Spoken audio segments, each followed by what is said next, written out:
Hello everyone, welcome again to wisdom classes by Saloni. आज की video में हम इंडियन हिस्ट्री के बारे में जानेंगे।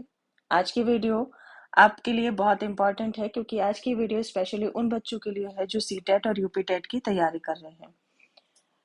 हम आज की वीडियो में जानेंगे कि इंडियन हिस्ट्री की शुरुआत कब हुई, कहाँ हुई और कैसे हुई। ये हमारा पहला चैप्टर है, फर्स्ट चैप्टर है, और अगर आप सीटेट का सिलेबस भी देखें तो ये उसका भी फर्स्ट चैप्टर है। इंडियन हिस्ट्री को जानने के लिए हमने इसके लिए फोर सोर्सेज कैटेगरी सोर्सेज इसको कैटेगरी में रखा है, जिसमें फर्स्ट नंबर पे है हमारा धर्म ग्रंथ।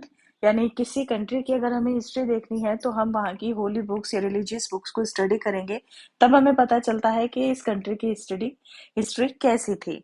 नेक्स्ट ऐतिहासिक ग्रंथ, थर्ड नंबर पे हमारा विदेशियों का विवरण, और 4 नंबर पे है हमारा पुरातत्व संबंधी साक्ष्य। यानी पुराने समय में लोग किन चीजों से अपना जीवन बिताते थे, किस तरीके से अपना जीवन बिताते थे, ये सब हम आज समझने वाले हैं। वीडियो बहुत इंपॉर्टेंट है और सभी इसमें पॉइंट्स जो लिखे गए हैं वो बहुत इंपॉर्टेंट है। नोटबुक अपने पास लेके बैठिए, नोटबुक पैड, और उसको नोट करते रहिए जो भी इंपॉर्टेंट पॉइंट है। फर्स्ट नंबर पे हमारा धर्म ग्रंथ है। धर्म ग्रंथ में वेदों की संख्या कितनी होती है? 4। यानी वेद हमारे 4 होते हैं। इसमें सबसे नंबर 1 पे है हमारा ऋग्वेद, जिसे सबसे प्राचीन या सबसे पुराना ग्रंथ भी माना जाता है, और ऋग्वेद की रचना की है ऋषि विश्वामित्र ने। ठीक है, ऋग्वेद ऋचाओं के क्रमबद्ध संकलन को ऋग्वेद का नाम दिया गया है। ऋचाएं क्या होती हैं? ऋग्वेद में जो मंत्र हैं उन्हें एक अलग नाम दिया गया है, ऋचा, और ऋचाओं के क्रमबद्ध यानी सिस्टमैटिक कलेक्शन को ऋग्वेद कहा जाता है।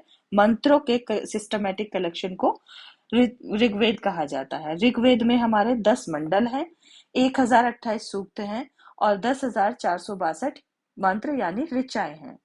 ऋचाओं यानी मंत्रों के पढ़ने वाले को होत्र कहते हैं। ऋग्वेद का जो मंत्रों का उच्चारण करते हैं उन्हें क्या बोला जाता है? होत्र बोला जाता है।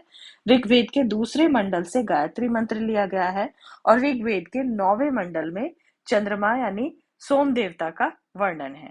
ये इंपॉर्टेंट पॉइंट्स हैं ऋग्वेद से रिलेटेड। इसमें से आपको एक क्वेश्चन जरूर ही मिलता है एग्जाम में। नेक्स्ट देखते हैं यजुर्वेद। यजुर्वेद में क्या है कि रूल्स, रेगुलेशन, टाइम, डिसिप्लिन यानी नियमों का पालन हमें यजुर्वेद में सिखाया जाता है।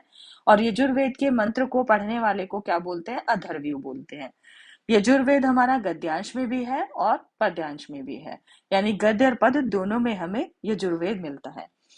थर्ड नंबर पे है हमारा सामवेद, गाई जाने वाली ऋचाओं का संग्रह, यानी जिन मंत्रों को हम गाकर पढ़ सकते हैं, जिन मंत्रों का उच्चारण हम गाकर कर सकते हैं, ऐसे ऋचाओं का जो संग्रह है वो हमारा सामवेद है। और सामवेद के पढ़ने वाले को यानी पठनकर्ता को उद्गार्थ बोलते हैं। भारतीय संगीत का जनक भी सामवेद को ही माना जाता है।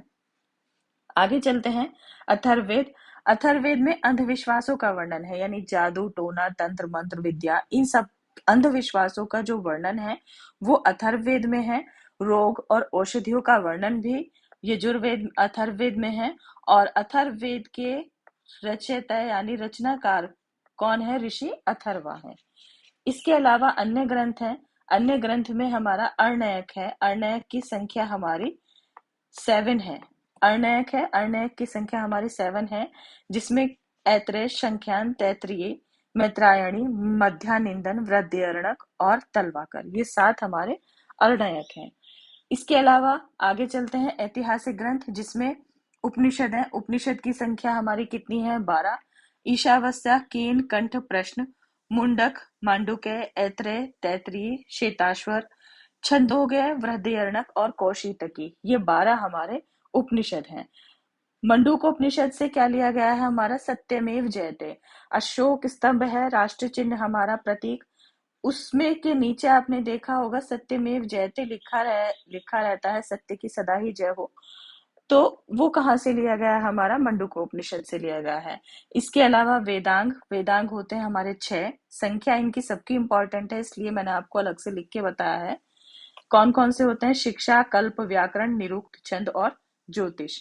अन्य सोर्सेस, अदर सोर्सेज में हमारे कल्प सूत्र। कल्प सूत्र हमारे कितने होते हैं? 4। स्मृति में क्वेश्चन पूछा जाता है सबसे प्राचीन स्मृति कौन सी है?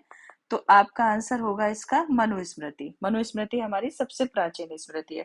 पुराण की संख्या पूछी जाती है, पुराणों की संख्या कितनी होती है? 18 यानी 18। साहित्य, दर्शन, दर्शन को षड दर्शन भी कहा जाता है क्योंकि दर्शन की संख्या जो होती है, दर्शन हमारे काउंटिंग में 6 होते हैं, 6 दर्शन होते हैं, इसलिए इसको षड दर्शन भी कहा जाता है। इसके अलावा कुछ बुक्स हैं इम्पॉर्टेंट जो आती हैं क्वेश्चन के में से लगते हैं, क्वेश्चन पूछे जाते हैं कि किसका कौन सा राइटर है। तो अर्थशास्त्र है जिसके राइटर है हमारे कौटिल्य, इनका दूसरा नाम विष्णुगुप्त भी था। राजतरंगिणी जिसमें कल्हड़ ने जिसको लिखा है, और क्या लिखा है? कश्मीर का इतिहास लिखा है उसमें।